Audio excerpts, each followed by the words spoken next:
Today we are talking about German battleship Bismarck. In 1919, after World War I, Britain swiftly eliminated Germany's naval fleet. The Treaty of Versailles prohibited Germany from owning dreadnought-class battleships, permitting only 8 old ones for training and coastal defense. When the Nazi Party rose to power in 1933, design work on a new class of battleships began. In 1935, Germany announced its renunciation of the Treaty of Versailles, proposing to limit its naval tonnage to 35% of Britain's. Britain agreed and signed the Anglo-German Naval Agreement with Germany. This move by Britain indirectly paved the way for Germany's new warship development. The Bismarck's construction began in 1936, named after Germany's first Chancellor, Otto von Bismarck, making it the 4th German warship to bear his name. It was launched on February 14, 1939, and officially commissioned on August 24, 1940. The Bismarck had an overall length of 821.9 feet, a beam 118.1 feet wide, displacing over 50,000 tons.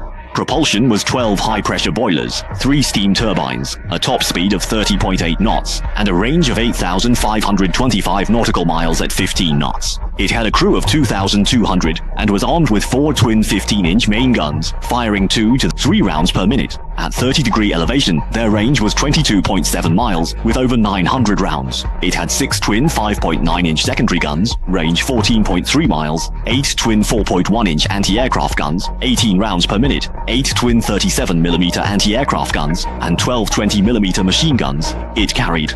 The Bismarck was equipped with 4 Arado float planes. From March 6, 1941, it trained in the Baltic Sea, gradually improving its combat readiness. It then stayed in the Baltic, and on May 18th, participated in Operation Rheinübung with the Prinz Eugen, aiming to sneak into the Atlantic to attack Allied sea lanes and disrupt British supply lines.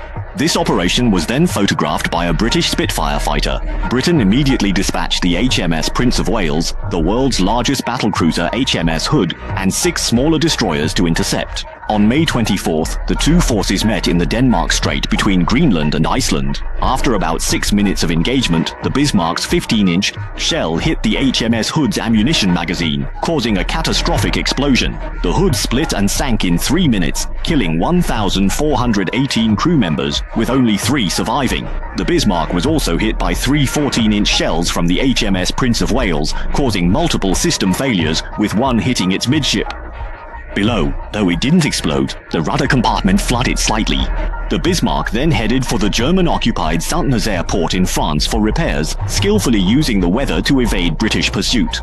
Britain, extremely displeased by the loss of the HMS Hood, deployed more naval forces into the Atlantic to find the Bismarck. On the morning of May 26th, after a massive search, a British seaplane spotted the Bismarck. That evening, a group of old-fashioned Swordfish biplane torpedo bombers took off from an aircraft carrier and, braving intense anti-aircraft fire, launched several waves of torpedo attacks against the Bismarck. One torpedo struck the Bismarck's port stern, completely disabling its maneuvering capability and leaving it unable to hold its course. On May 27th, the British dispatched a fleet of battleships and cruisers to surround the Bismarck. After about an hour and 40 minutes of intense shelling, the Bismarck was a burning wreck, but its excellent armor protection kept it afloat. As the British forces, low on ammunition, began to withdraw, the HMS Dorsetshire fired 4 torpedoes at the Bismarck at extremely close range, which the Bismarck, dubbed Unsinkable, sank on May 27, 1941. Of the approximately 2,200 crew, only 115 were rescued by British ships. This major victory for the Royal Navy in early World War II avenged the loss of the HMS Hood. I'll be uploading more videos daily. Don't forget to like and subscribe to stay updated.